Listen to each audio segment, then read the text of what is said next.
Humour bouddhiste, on n'a pas l'habitude d'associer ces deux termes. J'ai trouvé des exemples les plus intéressants et marquants dans le recueil d'un échange qui s'est déroulé en 1994 à Londres, où Sa Sainteté le Dalai Lama dirigea le John Men Seminac, une rencontre spirituelle annuelle. Et dès la préface, Robert Kelly de ce livre intitulé Le Dalai Lama parle de Jésus. Cette préface nous apprend qu'il va y avoir un moment vers la fin du séminaire, c'est écrit en bas. Alors que tout le monde commençait à sentir la fatigue de tant d'émotions concentrées, son magnifique interprète, Jinpa, le jeune moine qui avait gardé un calme surhumain tout au long de ses journées, fut pris d'un rire incontrôlable qui le secouait de la tête aux pieds alors qu'il tentait de traduire une anecdote de sa sainteté.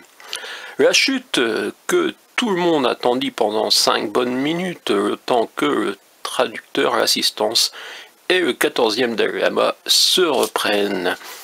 Et je vais à la page 193, oui. Que diriez-vous, votre sainteté, de la remarque tant de fois entendue « Je méditerai bien, mais je n'ai pas le temps ». On pourrait peut-être dire la même chose pour les personnes qui n'ont pas le temps de lire, ou pas le temps de se reposer, ou pas le temps. À ce propos, j'aimerais vous raconter une histoire. Il était une fois 2 moines, un maître et son disciple. Un jour, pour donner un peu de courage à son disciple, le maître dit « Un jour, crois-moi, nous irons pique-niquer ». Quelques jours après, il n'y pensait plus. Plus tard, le disciple rappela sa promesse au maître. Mais celui-ci répondit qu'il était trop occupé et ne pouvait aller pique-niquer avant un certain temps. Un long temps passa, et toujours pas de pique-nique.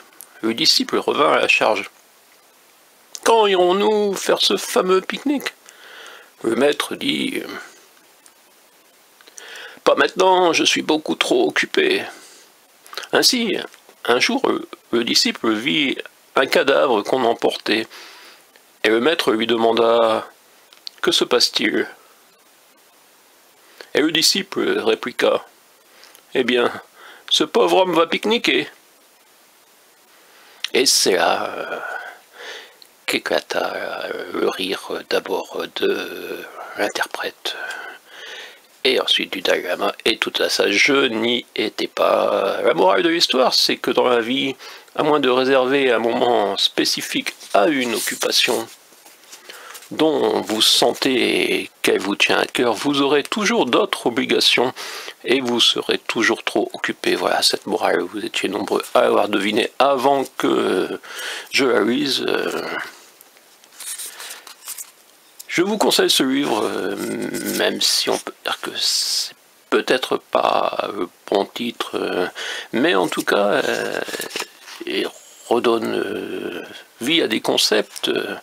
Il explique d'une manière très précise, et en plus, il y a cette explication des évangiles par Sa Sainteté le Dalai Lama, une approche des convergences, mais sans nier les termes principaux qui éloignent les deux traditions. Donc le rire, c'était Thupten Jinpa, qui est toujours vivant comme Sa Sainteté le Dalai Lama. Le bouddhisme, également un pays de l'humour.